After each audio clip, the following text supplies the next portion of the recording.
aside from that, may additional information tayo. Kasi,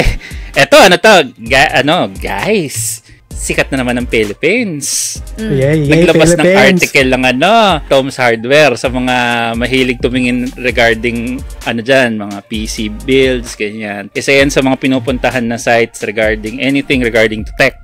Pagka naglabas sila ng article. Ang sabi nila, sa nakalap daw nilang information regarding dito kasi nga nag-viral yung information na to. Sabi daw niya, hindi naman single system lang 'yon. So, 16 daw na computer yung 10 million. Kasi 16. Yung picture una isa lang Isa lang nakita So, kung 16 yun, tapos i-divide mo ng 10 million divide mo ng 16, magkano per unit? 800k ganun. Mga ganun, no? Mga nasa 800, 800k. Di pa rin Hindi pa rin It's not tapos, nakuha nila yung specs daw ng yung specs nung server. Again, server dapat to Ang nakuha nilang specs, i7 11th gen. i7 para sa server. Hindi ka man lang nag-i9 o nag-Ryzen 9. Hindi ka man lang kumuha ng server CPU. Hindi ka man lang kumuha ng Threadripper, Xeon. Yun. I quit. Tapos, server to. 16 gigs ng RAM. Oh my server. 16 gigs.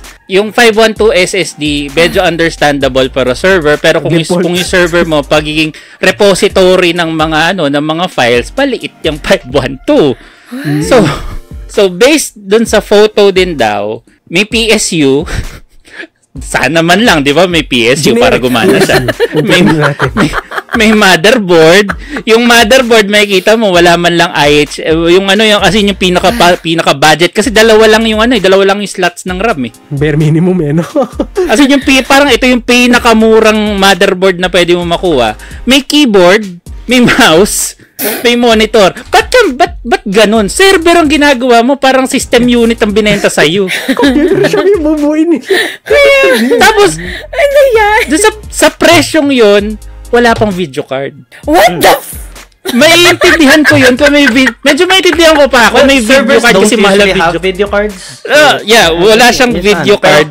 Multiple storage di ba? SSD ganyan. Pero yung higher wattage ng PSU. Depende sa server. Kung server tapos kita mo naman yung kita mo yung SSD kita mo yung hard drive. Isa lang yata. Dalawa. 512. Yes, exactly. Tapos wala man pala siyang video card. Tapos ganun yung presyo. Doon ka mapapa-what the F So, guys, again, 10 million pesos for 16 units na ganito. No. Kasi naman, lang din, siguro pang dagdag init ulo lang. That would cost, yung true cost niyan would be like just 50. Sub 100. 50. Less for than, that server. Less. Kasi yung PSU niya, parang generic PSU lang. So, sabihin yung motherboard, pwede kang... It's the friends we made along the way Yun yung point nila dito. Diba na 16. So, naka 625k sila per gawin mo lang yung math sides para nakakaya sa guess Ito kasi makulit yung makulit yung si Tom's Hardware kasi makulit talaga yung paggumagawa ng article yun na ganyan. Kasi yung ginawa niya, parang nag-calculate siya based sa prices na makukuha niya from Newegg. Sa mga hindi nakakalam, Newegg is a parang tech store sa United States na more or less doon kumukuha ng mga parang gadgets, PC parts, yung mga pyesa. So sabi niya parang $320 daw for the CPU, $100 for the motherboard, $40 for the RAM, $40 for the storage, $70 for the PSU. Actually, feeling ko mataas pa tong pinarts out yun na PSU kasi generic tong PSU na to Tapos $40 sa case, UPS, hindi naman natin alam kung may kasama ba yung UPS yung binigay nila. Tapos so, $100 30k or less. Or less than $775. Tapos for 6 presyohan nila dyan is 20 times. Yung, kasi ba 16 units, 10M. So, 625. $775. Tapos, yung cost lang nila is sabi na 25K to 30K. Bawat PC na ganyan, tubo nila is 600,000 hard-earned pesos of Filipinos. Grabe. Ilang So, sabi ko And sa calculation nobody's gonna be nila, able to catch them. Well, they'll never be punished because they're the rule makers. Wala na. Sorry. Wala na yan. Thank you. Sorry. Thank you. Thank you. Hindi sorry. Thank you. Thank you. How can you bring them to the justice system when they're the justice system? Wala na yan. Yan lang. Grabe. So, based dun sa calculation mo side, no, 775 yon. So, mga around, times 16 pa, no? Times 16 natin. 30, sabi mo, 35, mga ganun. So, 700,000 pesos yung... Per unit nila dapat. Yung nagastos nila in 16 units na yun. Sabi nila. So, in a way, 9.3 million yung nabulsa. Kaya nga, grabe. Easy money! What? The math. There's something wrong The with math the is math. not matting. The math is not matting talaga. Like, what the heck? Pero usually, ganun talaga ang nangyayari.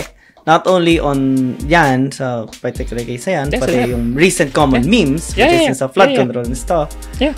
Yung actual expenses is less than 10% ng budget. So there's like the 90% that's always being pocketed by them. Kasi share lang sila dun. Project ko to, ako nagbigay sa'yo, kasama ko din.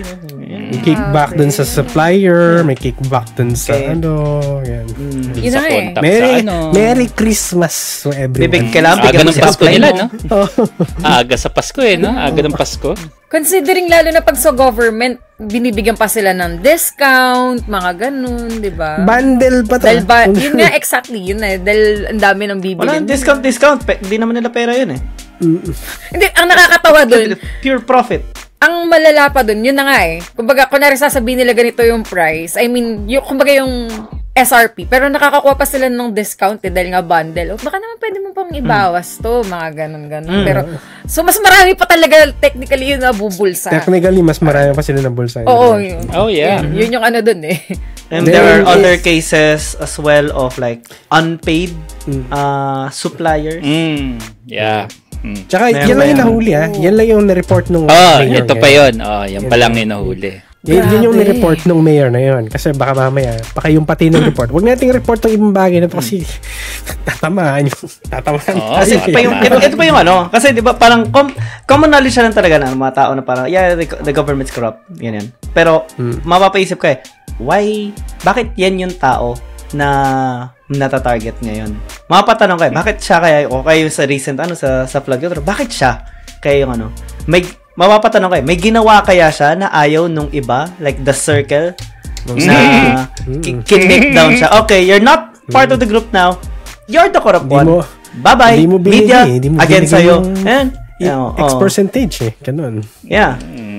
You're not part of the group na ganun. Yeah. Pero okay. Tama na. Pero tuloy mo na yung plano mong yung plano mong island. Like this, malapit na ako makancel. Nainig ako kasi ganito kami every week. Pili ko kinakabahan kayo sa mga sinasabi ko eh. Hindi. Ganito kami every week. Really?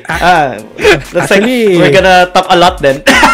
Actually, behave ako kasi nandiyan ka dahil kung mas malaman mong sasabihin. May blood na kanina yan. Me and my friends and a lot of other people talk about this stuff like almost every day. Sa akin hindi talk about. I plan things na. Bagong business. May island na yun na pinagplano. Bagong business proposal ba yan? May gusto na akong gawin sa mga politician na to. May plano na ako. Yun na yun. Nandun na ako sa point na yun. I give 20x profit ba yan? Hindi, walang profit. No profit. Pero, I mean, yung siguro... Non-profit. Eventually, mga tao NGO ang gustong gawin ni Zero NGO. For the betterment of mankind. Yun yung yun yung purpose niya, hindi naman wala sa profit. Babasa ng mga nasa comment, pati mga comment bad trip na rin Ito, enjoy ko to, Arc Reactor. Yes, mukhang yun talaga yung nagpamahal kasi gawa sa vibranium yung kay Iron Man yan kasi. Yan, unlimited yan, parang energy. Power supply talaga yan. Na-scam sila for sure. No way talaga na 10 million yan. Alam ko yung parts at generic pa yung PSU. Na-scam ba talaga? It's a transaction. Na-scam ba talaga? Yun ang tanong. Scam ba ang tanong? Tayo ang scam. Scam. Hindi sila.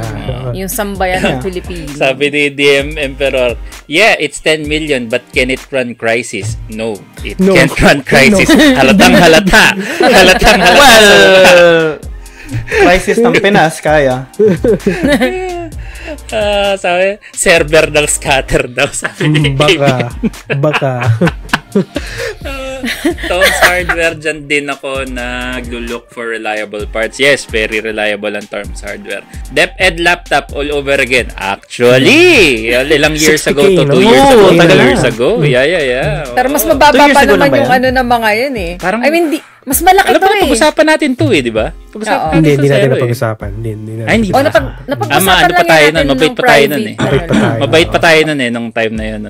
Pero, Usapang kwan lang. may update dyan After Until podcast. today, nagre-release pa rin sila nung laptop na yun. The laptop na yun? Yung kasing mahal ng Apple? Merong Paldo. information na nagbigay sa akin na nagbibigay Talaga.